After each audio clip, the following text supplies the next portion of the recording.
Hello and welcome to another episode of NCGPA Live, informative conversations about general practice in Nottingham City. I'm Dr. Andy Foster, and today I'm joined by Sinead Morrison from Nottinghamshire LMC. Hello, Sinead. Hi, Andy. Good, great to have you on our vlog or podcast today.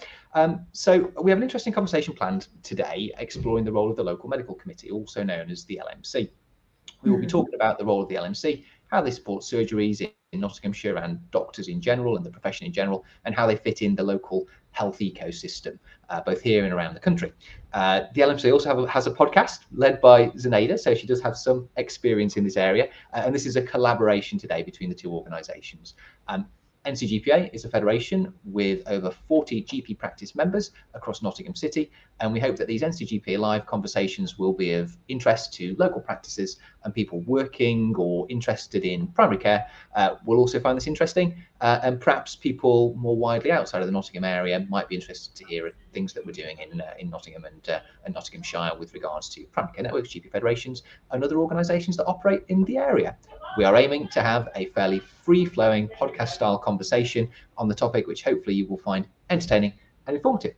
So sit back, continue doing your ironing or driving your car or walking your dog, and let's have a nice, interesting conversation about the LMC. So hello, Sinead. Thanks for coming. Do you want to just introduce yourself to us? Oh, that was a wonderful introduction into this episode, Andy. So yeah, I'm happy to introduce myself. I'm Sinead Morrison. As mentioned, I'm the Communications and Marketing Manager for the Nottinghamshire LMC and also the LMC Buying Group, respectively. So I don't know if you want me to go into a little bit about what I do, but... Yeah, I mean, we can go there. What I've noticed, it may be since you've joined the LMC, it may not, but I think our local LMC is actually really good at communication. I like the updates that we get out. I like the information that comes through. I think the website is pretty on point, and the podcasts have been really good. So I really like what you're doing. Yeah, tell us a little bit more about your role, if you like, Sinead. Yeah, thanks, Andy, for that. So a lot of what I do is to kind of deliver communication strategies that really align with the LMC's vision and objectives, and also helps to fulfill its remit to general practice and the GPs that they look after. So I work a lot on kind of really closely with, GPs, supporting them in particular with things like, social media and how to engage and deal with local and national press, particularly when there's negative press coverage. So those are some of the things that I focus on. Media training where needed. And a lot of the outlets that we use are, like you just mentioned, are we have a weekly e-update that we use to communicate with our practice on a weekly basis. So that's something that's an output from the communications team. In addition to that, we have annual reports that we release every year. So that's kind of just like a summary of our accounts and what we've been up to throughout the year, and just giving practices kind of insight into what we've been working on with them. And then we have the podcast, which I'm really kind of proud about that. It's something that we produced earlier this year, so at the beginning of the year, and kind of the idea behind doing it was really to give our practices another way of taking in very useful and insightful information that sometimes goes amiss because it is a bit of an attention marketplace. There is a lot of things that they are doing that they're focusing on. So they don't really get the chance sometimes to sit back and say, okay, how can my LMC support me? What type of support can they give? And although that is on our website, we just felt that having this, podcast, which is kind of like an audio visual medium, allows them to tap into, find out some of this information in their spare time and not actually get in the way of what they're doing on a day-to-day basis. But in addition, the podcast really does tackle their well-being in that, we try to produce content that, provides inspiration and aspirational personal stories from colleagues both within primary and secondary care that can support them and help them to not always have like a gray cloud hanging over them, but, give them some source of inspiration, and kind of, see how others within their sector that they can relate to have navigated some challenging times. So we're really proud of the podcast. Wow, that's a really comprehensive description of your work. We've got some questions sort of planned and structured out for later in the podcast, but it's just some questions have just come to mind. One of the first things is, actually, I'm going to just introduce myself. We got straight into our conversation. People may be familiar with me, they may not. I'm Dr. Andy Foster. I'm a GP partner who works in Bulwell, which is part of Nottingham. I'm also on the board of NCGPA, and this is NCGPA Live, so there's a connection there. And I work with Bulwell and Top Valley Primary Care Network as the Health Inequalities Lead. Really great to hear about that range of communication skills and modalities that you bring into the LMC. It just made me think of a few years ago when the LMC was supportive to my practice. Actually, you mentioned media training and help engaging with the media, and I remember a few years ago there was a story with regards to the practice in the local press, so that I was being asked for comments as one of the partners. The LMC was really, really supportive, so I just thought I'd just mark that with my personal experience. And, I mean, has that continued to happen? That happened to us a few years ago, but is that still a regular occurrence? Absolutely. I mean, especially in this time with, kind of all the kind of negative media that came out during the pandemic at the height of it, and even still now, just a lot of negative national media about, patients not being able to access their GP practices, although the data has shown otherwise, that in fact we have, had more appointments. GPs have provided more appointments in this pandemic, more so even than the year prior to. So that data is there, and a lot of what we do from a comms perspective in the LMC is that we try to kind of tell these statistics, tell the story of what's actually going on. And so we still do liaise with practices when they're having kind of negative, disparaging comments to their social media, or even just kind of facing a lot of challenges with patients in practice. We kind of just speak to them and give them some guidance on kind of what they can do, what's important. I mean, one thing we do advocate for is that, this is an opportunity to get your patients involved in their healthcare through your PPGs. So that, for those of you that don't know, that's a patient participation group. How are you engaging with your patients so that they can also have a say-so in the care that is being provided to them? And I think sometimes in doing that, it's a great space, I think, for practices to be able to relay some of the issues that are taking place, because the everyday person is not going to understand the challenges that practices are facing. They're not going to understand the whys. Do you see what I mean? Especially if they have a health concern, that's their primary focus. But if they have an understanding and a sense of, what's actually taking place, why it's taking place, and understanding that it's not actually the fault of the GPs, but GPs, just as much as the patients, want the best for them. So these are some of the things that we advise practices to do. Yeah. And I know from experience, it's really helpful actually accessing the expertise you have at the LMC, because obviously you've got a background in customer relations communications. We don't always have that within our teams, so it's really great to have access to that kind of advice, and we've certainly benefited from that in the past, which is fantastic. Sinead, the other thing that I was thinking of listening to your talk, and I think the LMC actually does appear, from my perspective, to be pretty successful at engaging with the membership, or have fair success. It may feel differently your side. And I know through working with NCGPA and also with the primary care network, engaging with practices can be really, really difficult, because there's lots of things pulling our attention in all sorts of different directions, lots of other priorities that might be higher than engaging with the LMC or with another organization. How have you sought to try and improve your engagement? Because a lot of organizations will be struggling with this, practices as well. So any tips? Yeah, I mean, I always say that when it comes to communications and engagement, it's a cyclical process. You have to try different things, and you have to see some things will stick, some things they won't stick, and you have to see what works. And some things are good for a certain period in time, and others not. So I'll give you an example. At the height of the pandemic, one of my responsibilities was to come up with a strategy of engagement with our practices, given the fact that we were moving away from face to face and we were coming into this kind of virtual way of working. So one of the things I came up with was a week in, not week in practice, which basically summarizes everything that's happening, because GPs at the height of the COVID pandemic were getting so much information that they had to go through and to understand. And so what that kind of audiovisual weekly roundup did was that it highlighted the most significant and important things that they absolutely needed to know, and then just put it into a summary video. So that's something that we hadn't done before, but it made sense for that moment in time.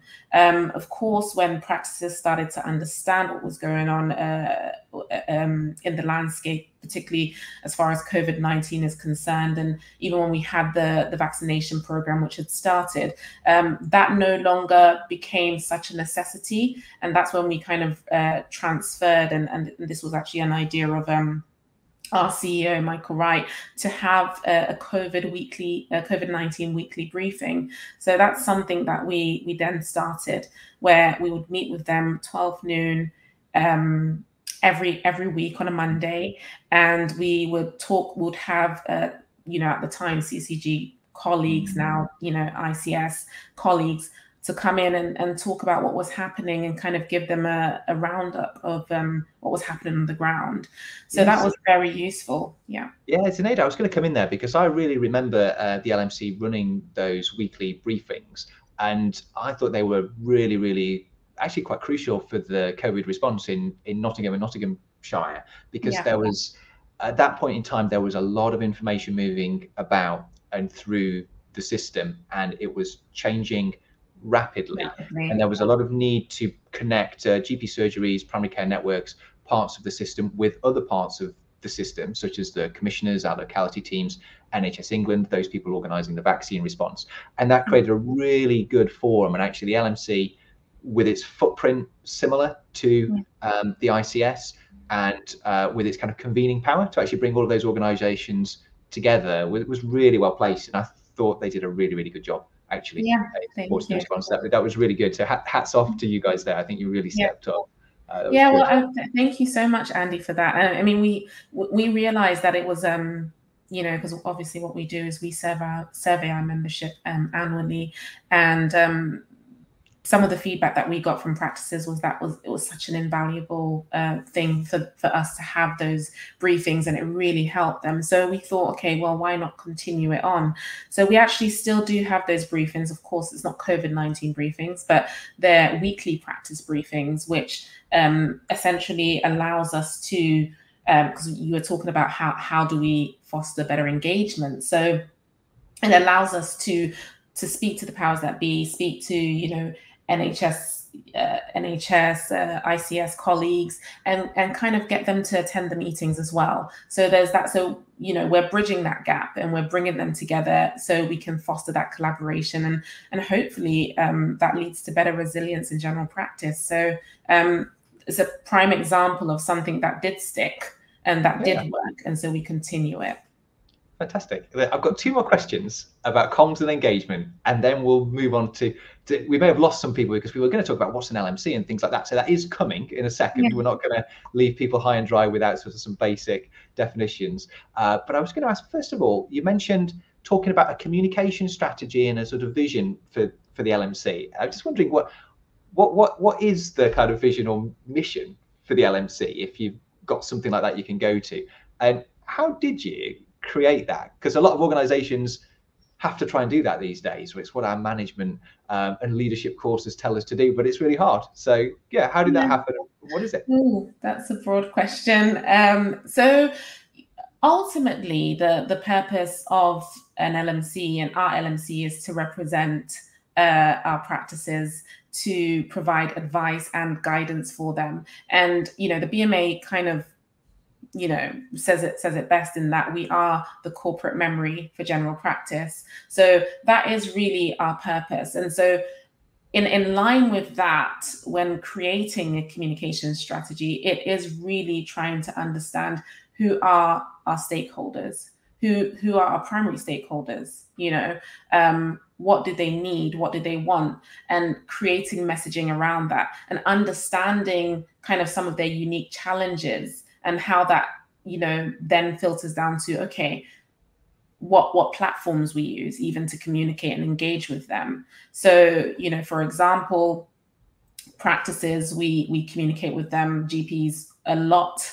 via email, but we understand that like I mentioned before, that there's just they're receiving a lot of emails, and this is stuff that they will communicate to us as well as practice managers. So how can we kind of make it easier for them? What other ways and what other mediums can we use to communicate with them? Where are GPs spending their time most? So I would do that research, I'll do that due diligence, and that will be all factored into the communication strategy. And so far as it's aligning with the goals of the LMC, then it's something that we can trial and see if it works, and if it doesn't, we change it. That's great. And who creates that communication strategy? Is that you, or are you sort of bringing in the leadership or the board in that decision? I'm just interested in the process. Yeah, no, absolutely. So it's the wider corporate strategy that I would use to create the common strategy, but at every stage of it, it's something that senior management, our director of services, Helen Shuker, engages in, because she also does have a communications background. So I'll pull her in, I'll rope her in, I'll rope the liaison team in, who regularly liaise with practices. So they have that insight into the challenges that they have that insight into what it is that they need, so that all members, all hands on board when it comes to the common strategy. I might pull it together, but it really does encompass everybody to make it what it needs to be. Good. Right, I've got a better understanding now.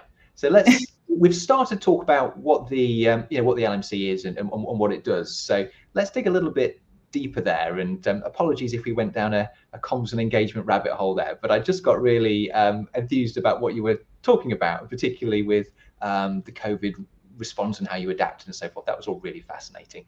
But we started to talk about what an LMC is. Have you got anything to add there, or clarify, or firm up? What is the LMC? Yeah, absolutely. So a local medical committee, so an LMC stands for Local Medical Committee. It's a democratic body, and it's a body that's elected and comprising of GPs. In some cases, it has an operational team. So the Nottinghamshire LMC, I would fall within the operational team. And the purpose of the LMC is to represent their GP colleagues at a local level. So that's first and foremost what an LMC is and what it does. Like I mentioned about being the corporate memory of general practice, that means that we're not only representing them, we're advising them, we're providing personal and professional support for GPs, and we're also helping to promote quality and upholding the standards of the profession in line with other bodies as well. So you'll find that each region in England has an LMC, and this is also, the case in Northern Ireland and Scotland and Wales. And LMCs have been around for a very long time. So since 1911, they predate the National Health Service, and have always been a support arm for general practice. So they're very key and integral to the business of general practice and the well-being of general practice as well. Okay, I think that's putting me straight a little bit and improving my understanding. Because it's funny, a lot of doctors get as far as GP training or even beyond that, and we don't fully understand what an LMC is. It's a very community general practice sort of entity. So you can you can go a long time in your career without fully understanding that. Yeah. A lot of the confusion is around, so what's the difference between, say, the LMC and the BMA? And then, of course, there's the GMC and other things which are a little bit further away from it in terms of function. You know, there are, standards and regulatory, bodies. But in terms of the BMA, what's the relationship between the LMC and the BMA? Can you talk to that? Yeah, no, sure. So I think, well, we'll probably go into the funding of how an LMC is funding and stuff. But so LMCs are nothing like the BMA is the trade union body, and the LMC is the local representative, at the grassroots for general practice. So the LMCs work closely with, the British Medical Association General Practice Practitioners Committee, which is BMA GPC, and they're the trade union body for general practice in the UK. So we feed the concerns and needs of general practice locally up to them, and they liaise with NHS England to negotiate their needs through the GP contract. So GPs basically hold an NHS contract, so it could be a GMS, PMS, APMS contract, and through us, if there are any kind of iterations they want on the contracts, if there are any issues with the contracts that don't kind of mirror what's happening on the ground, then these are things that they would feed to us. We feed that up to the British Medical Association, GPC, and then that's something that they negotiate with NHS England, if that kind of gives a basic, yeah. Yeah, I mean, for me, it's sort of in the name. Once you become familiar with it, the LMC is I imagine it to be the local arm of the BMA essentially, and it connects up and into the BMA, but also has a degree of local sort of independence and a focus on local support, local issues, local relationships within the health economy. And the BMA is more about meeting with the NHS England Department of Health and those bigger questions for the profession around big national contracts and so forth. You alluded to a little bit to funding. So the LMC does a lot. How is the LMC funded to do these things? Yeah, so all LMCs are funded by a statutory levy paid by GPs, which is based on an amount per patient to support the office and the officers of the LMC, as well as the committee who represent them. So that's a little bit about the structure. So each LMC will review their statutory levy each year, and sometimes it increases. For us, we've been able to, maintain it at, current 38 pence, which has been the cost since 2010. So that's something that we've been, we're proud to say, and we've been able to do for our practices. There's also a national voluntary levy, which LMCs collect. So it's an amount of, I believe, about 4 pence per patient per year. And this is to basically pay for the services of the GP Defence Fund, the GPDF, and the administration of, our National Negotiating Committee, which is GPC. So yeah, that's a little bit on the funding and how an LMC is funded. In terms of structure, LMCs differ from region to region. So in some cases, you'll get an LMC and it comprises of 2 people who look after, quite a large patch. We have over 130 practices, but we equally have a really large operational team, including committee members. And so it just means that we're able to really support our practices in the way that they need. And normally how that works is we have the board of committee, the board at the top, and that normally includes the chairman and also includes the CEO. So our chairman being Dr. Carter Singh, MBE, and also our CEO, Michael Wright. And then we have committee members. So we have 15 in total, and we have like 5 members per locality. So we have 5 from Nottingham City, representing Nottingham City. Then we have South Nottinghamshire. We also have Mid Notts, and then we also are within Bassett law, but we don't kind of have a representation there as yet. In addition to that, we have co-opted members who will put themselves forward. And that's actually for representation and support of the wider team. So we have a co-opted practice manager representative. That's Dr. Julie Reed. She's the PM at Cullingham Medical Practice.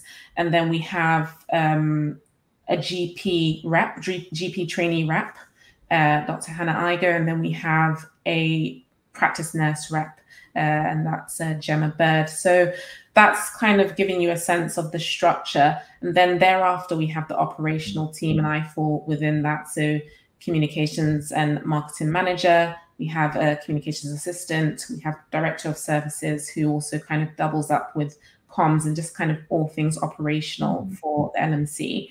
And then we have our liaison officers and our liaison manager who are really integral to the support that we provide our GP members, because they're the ones who are liaising with them on a day-to-day basis with so many various issues that they might have, from NHS property services, premises disputes, to CQC inspections, you name it. So there's a lot of ground that we cover with our practices through our liaison team. So oh gosh, that's it's very educational about the structure of the LMC. You know, I didn't realise that there was such sort of regional variation between LMCs and their activities and how they're structured, because I've only really had contact with Nottinghamshire LMC, and it feels like Nottinghamshire LMC might be fairly big compared to others. You know, it's how big is Nottinghamshire LMC compared to other LMCs? Where does it sit in the pecking order or size range? Yeah, so, you know, like I mentioned, some LMCs would have like 1 to 2, you know, if that, and we have, you know, we're in the range of 10 to 12. So we're quite a big, you know, group, generally a big operational team supporting our practices. So that's the beauty of it, in that we can offer them a lot of support that perhaps, you know, other LMCs might not be able to, just purely based on capacity. Yeah, so let's talk now about the support available from the LMC, because I know that that's actually really been important to a lot of practices. I can think of times in the past where our practice has been supported on a number of issues by the LMC. I talked about that communications issue that happened a while ago. We drew on the communications expertise of the LMC, which was really, really helpful. We've certainly used the pre-inspection sort of CQC checkup visits before. That's really, really helpful. And they actually have been helpful actually to facilitate on various issues as well. They're often, from a practice perspective, you know, seen as being a little bit more impartial. So where there are issues maybe potentially between practice or between practices and other parts of the system, such as you mentioned property services, for example. That's been a big issue for a lot of GP practices, and including our own actually. And you know, the LMC has been really helpful to come in and be a little bit independent, have that convening power to pull people into a meeting, because it's the LMC. There's some significance, you know, of the LMC being involved, which is helpful for us. And they also, because those practice liaison officers see similar problems occurring across the patch, I find that they bring a lot of experience and they know what's happening in other areas as well. So they give a little bit more situational awareness to the practice on that issue. So I found it really, really helpful. I think is it still Stuart and Lucy? Are they still the Nottingham patch? Yeah, absolutely. So yes, it's Lucy Cassidy, and she's the liaison manager. Stuart Haig, and now we have Emma Wicklow, who are, you know, they're quite a power team of liaison officers supporting our patch. And I think you mentioned there about some of the support that they do offer with NHS property services, but also CQC support. So, I mean, with that, you know, with regards to CQC, like our liaison officers would, as an example, would regularly meet with a designated CQC inspector. And they would kind of identify common themes and issues that, you know, they're encountering. So that what will happen then is that they can then support practices with intelligence early on. So kind of to help them to uphold quality and professional standards in practice. It's a great opportunity, I think, to foster better engagement between, the two parties. So the inspectors, the Care Quality Commission, and then also practices as well. But it also reassures practices when they are, due to have an inspection, because, they know we have a direct connection with a dedicated inspector. And so, we'll be able to give the guidance and the tips and what they need to know to ensure that they are operating at the required level and with the required quality needed. But what's really also good about that service is that, our liaison team offer mock inspections as well. So it's a case where they can go into practice or even on a Teams call as a kind of general governance process, which also assures practices and gives them the opportunity to work on areas that need improving most. And that's something that happens ahead of an inspection if they're able to communicate that with us. And of course, liaison will go through 5 lines of inquiry. So there's certain pillars that CQC inspectors focus on, which is like, safety. Is it safe? Is it effective? Caring? Well led? Is it responsive? So these are some of the things that they would focus on. And so that's kind of like some of the, just to name one of the things that, the liaison team are really good at supporting our practices with. I'm just thinking of other things that I know other practices have found helpful, like the roving practice manager support. People often, practice managers are so key. And if you find that you have an issue with your practice manager and they're no longer, able to deliver, or you lose them for whatever reason, and that's been really crucial for some practices to really keep them going. So there's all sorts of things. I think if practices have a problem, my advice would be to talk to the LMC, and you may find that there's something you're not aware of that they're able to help with, or they can point you in the right direction. And just on that point, Andy, you're absolutely right. As an LMC, we really understand that although we represent the existing workforce of GPs locally, there is an importance to also engage and support other members of their team, specifically practice managers, as you mentioned, who they're essential to the running of general practice, the business of general practice, and they're essentially business managers. So we cover, the LMC kind of really make sure we make an effort really to make sure that we are covering all bases, because at the end of the day, it does filter down to the GP anyway. So even when it comes to GP trainees, who are the emerging workforce, we make sure that we can do some things for them as well. Yeah. So talking of workforce, some of the other areas that I'm aware the LMC is active is around supporting workforce in general, workforce development, and individual members of the workforce. If they happen to have issues or they become dissatisfied with their job. So I was going to ask you about a few things in turn, but first of all, as GPS program, can you explain what that is and how that can be helpful? Yeah.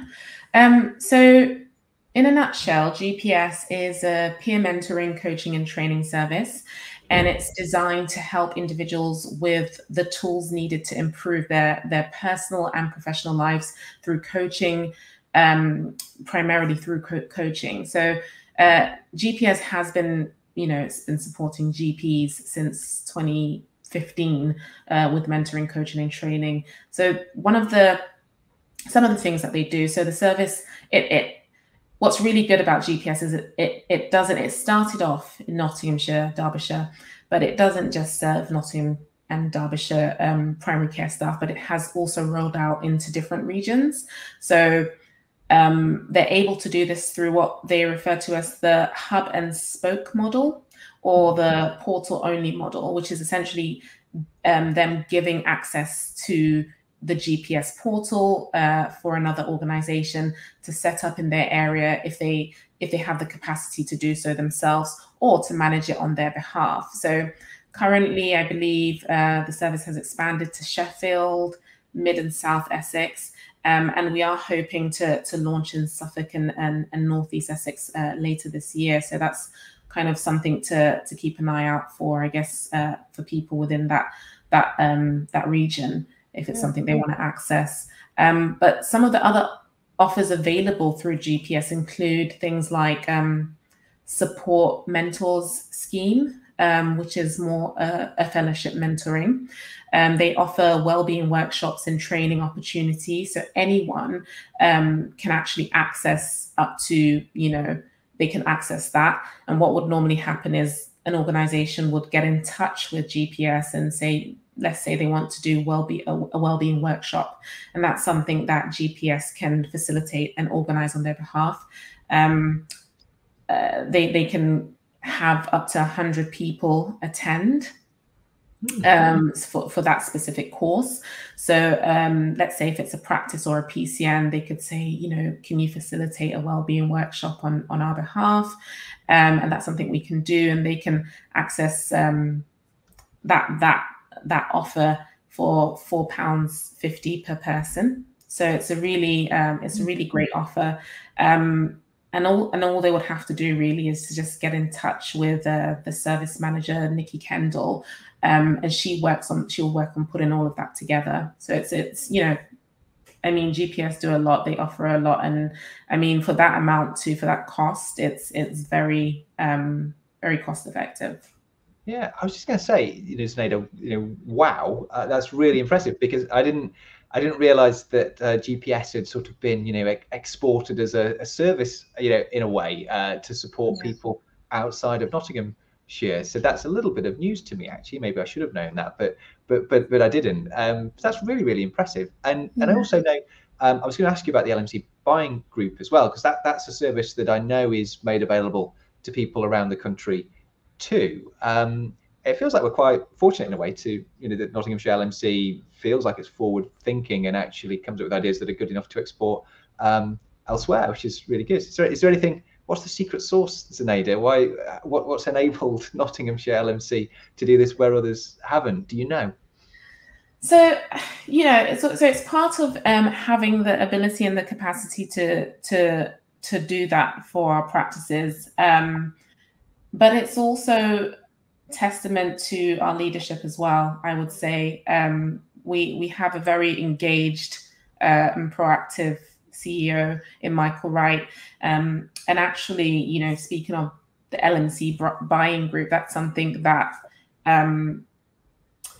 Michael's predecessor, Chris Locke, came up with, and saw that there was a need in general practice as far as resources. So not having, the resources that are needed, or, it being expensive, and just the whole process of having to, do that due diligence and go out and search for independent contractors and, find out about the quality of what they're providing, their good or their service, find out about the cost. It's a lot of work. And so the idea of Chris Locke was that, let's have an LMC Buying Group, and let's make it a national LMC Buying Group, because surely if it's a need within Nottinghamshire, it's probably going to be a need nationally as well for other kind of LMCs. So that's how that came about. It started in Notts, and then we had Kent join, Derbyshire. And I mean, the rest is really history. It just kind of like snowballed from there. And that was something that, Chris was doing with our procurement consultant, Gary. So they kind of started that. And, since Michael took over, it's something that we've continued with. Not only are we supporting GPs, we're actually now supporting other healthcare providers, including, independent dental practices and pharmacists, and now we're moving into the care home sector. So there's a lot that we're doing as far as the LMC Buying Group is concerned. And what the LMC Buying Group is essentially economies of scale. As I think you mentioned earlier, we negotiate discounts for GPs and healthcare providers on a range of products and services that they regularly buy or they regularly have to use for patient care. So through the LMC Buying Group, we essentially take the hassle and stress of sourcing quality, cost-effective products and services away from healthcare providers by doing that work for them. And then we do this through our procurement consultant, like I mentioned, Gary. And so whilst we're saving them money, which is another way for us to help healthcare providers tackle the capacity and funding issue that they currently face, we're also helping them to save time as well. So there's a lot that we do in that regard. Yeah, it's really impressive that that's something that's been able to help other GP practices and other sectors around the country. And I guess I tend to think of it as it's sort of pre-approved products and services at scale more cheaply, which is really good. Absolutely. And to join, so I didn't mention that, to join, it's free membership. So it's just a matter of going to www.lmcbuyinggroups.co.uk and registering. And then what happens is that login details are sent to you, and then at that point you're able to log into the website and look at kind of the discounts and on products and services that are available to you. So some of the things that we do, provide practices with discounts on are things like, medical consumables. So we know they always need that. So medical consumables, insurance, utilities. So we have a utilities broker on as one of our approved suppliers. Then shredding services, which works a treat for practices, especially coming towards the end of the year or the beginning of the year when they just kind of need to get rid of a lot of maybe confidential information, make sure that, it is safe, it is being kind of shredded safely. So we have that relationship with Shreddit, who are our approved shredding provider. I believe we use Shreddit here, so we must be using the LMC Buying Group. That's fantastic. Yeah. And I was just gonna move on to ask a little bit more about yourself as well, because there might be people out there just thinking, I'd quite like to work with the LMC, or I didn't know the LMC had these sorts of roles, or how do I, do something a bit like Sinead has done with her career? So I'm going to ask you about that in a second. First of all, though, I was just going to mark just the Phoenix program and the work that the LMC do around fellowships, working together with the other organisations like Health Education East Midlands. We've got another podcast that we may be able to link to in the show notes, talking to Alistair McLaughlin, that goes into that in more detail. So we probably don't need to spend too long on that now. Is there anything else you want to talk to around that before I ask about yourself, Sinead? Yeah, so it's funny you mentioned that Alistair McLaughlin was really integral to the Phoenix, the setup and starting up of the Phoenix program. So yeah, he'll definitely be the best person to kind of really give you a real insight into things. But I mean, essentially, the Phoenix program is kind of the support, how we support the workforce in knots through this program. So we provide various workforce schemes, including resources, and we also kind of organize a lot of events that support the workforce. So the purpose of the program is to support GPs throughout the trajectory of their career. So we've got those coming into, GP trainees all the way to retired GPs. And then also we have GPs who are returning to work, who've probably been off work for an extended period of time, anything over 3 months, due to factors that aren't, within their control, whether it's, maternity, or whether it's illness. When they come back into the workforce, I mean, we can all understand this, being away from work for an extended period of time and coming back in, and there's that sense of feeling a little bit overwhelmed and kind of not knowing where to start. And it's the same for GPs who have to come out of work for whatever reason for an extended period of time, and when they come back, how do we inaugurate them back into the system, sort of thing? What kind of things do we do to support them, to give them that confidence, to build their confidence back up again, and to know kind of some of the changes that have happened in a short space of time? So we offer the, Phoenix program offers a lot of kind of workforce schemes to support with that. And some of the other core programs include things like the GP transition scheme. We've got New to Practice Fellowship. We've got the Trailblazers Fellowship. And then we've got the new to partnership scheme, and there's so many more.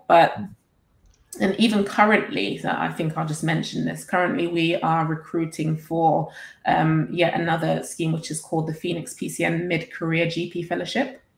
And essentially what that is fellows get to work closely with their own PCNs on a range of, kind of health-related projects to improve health outcomes for their patients. So that could be, anything like improving weight management or occupational health provision, and just kind of different areas of health within their community. So that's something that we're recruiting for at the moment. We normally have a cohort.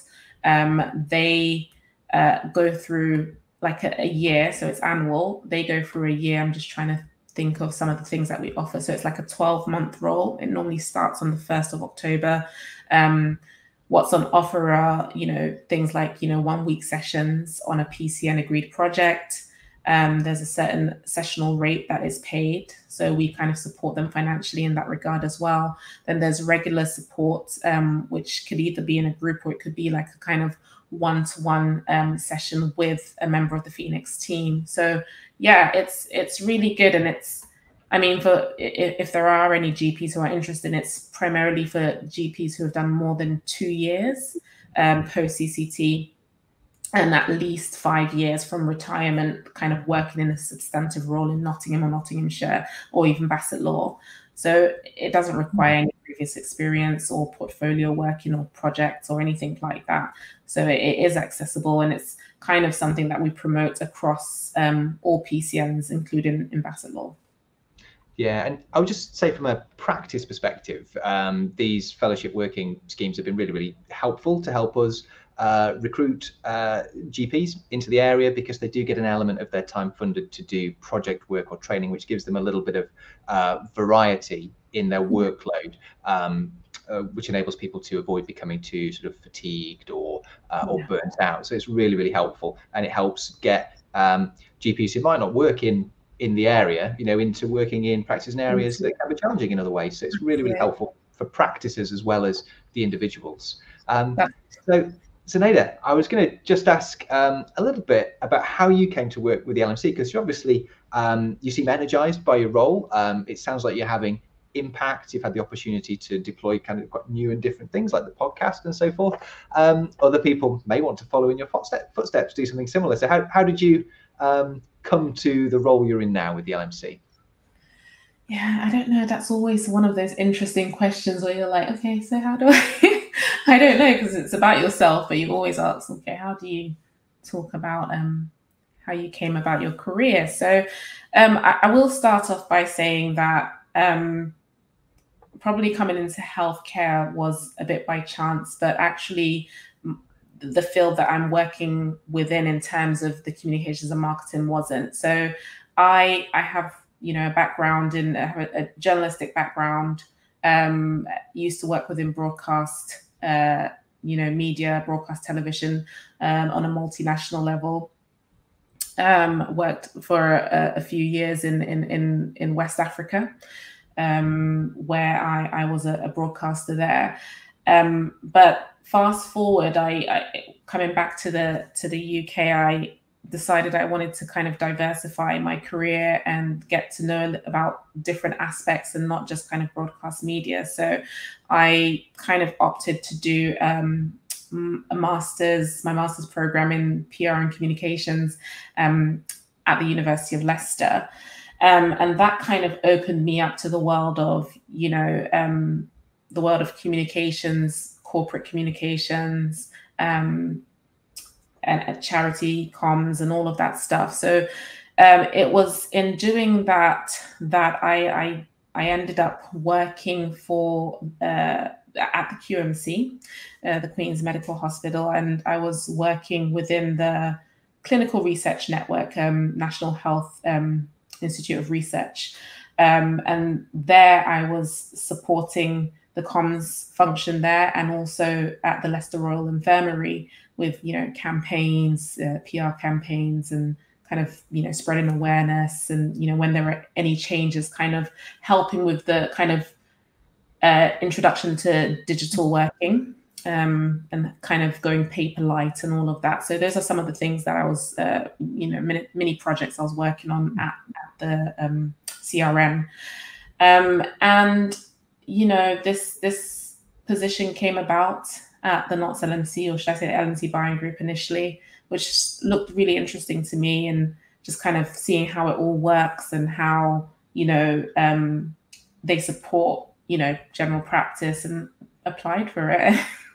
So it's not very interesting, but applied for it. And here we are.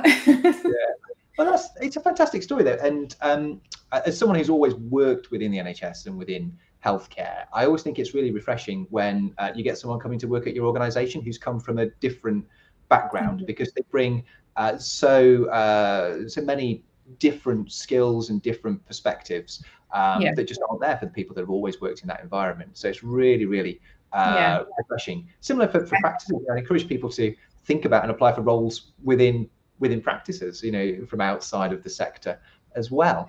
I have a very varied kind of work experience, but it's always been primarily within broadcast media. I have a producing background as well, producing TV programs and things like that. So I think, even with the podcast, it just seemed like, I know Michael came to me one day and he was like, okay, this is what I'm thinking, and what are your thoughts? And, it just, for him, seemed like the norm to just put, for me to kind of take the reins on that, because of my background in presenting, but equally in producing as well.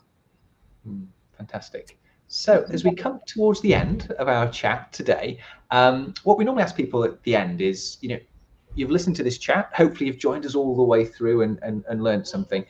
What would you like people to do next? If you wanted them to do one action, having listened to this conversation, what would it be? Well, it's to go to our website, go to the Nottinghamshire LMC website, www.nottinghamshirelmc.co.uk, because there's a wealth of, resources and support that the LMC can offer. Like we mentioned earlier, there's the GPS service. So if you're looking for peer coaching, mentoring, any training, if you're looking for, support and facilitating a well-being workshop, get in touch with GPS. Their website is gp-s.org. And you can also email them at contact@gp-s.org. And you'll probably hear back from them within 72 hours of your email. So please do that. There's also the Phoenix program. It's such a valuable resource for Nottinghamshire GPs to tap into.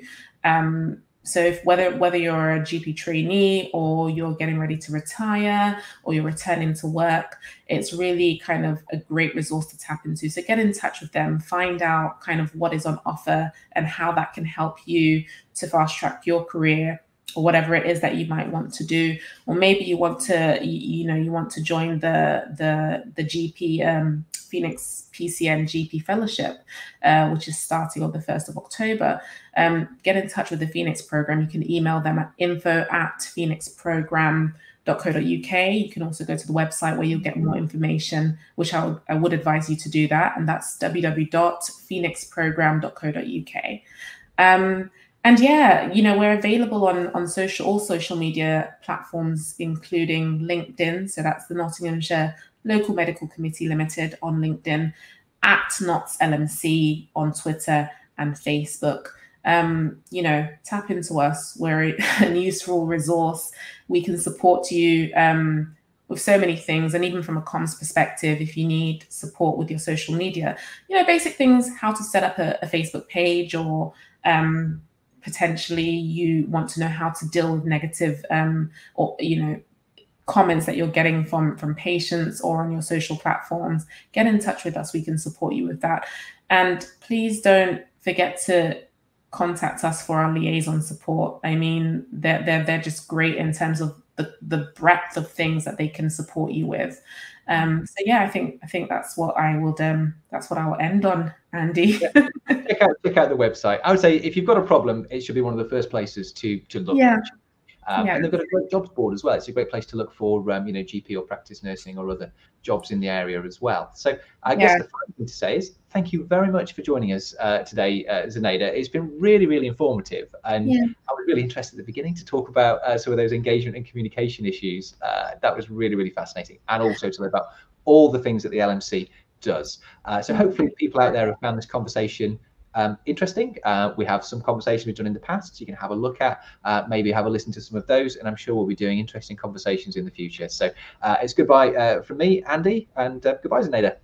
Thanks, Andy. Take care.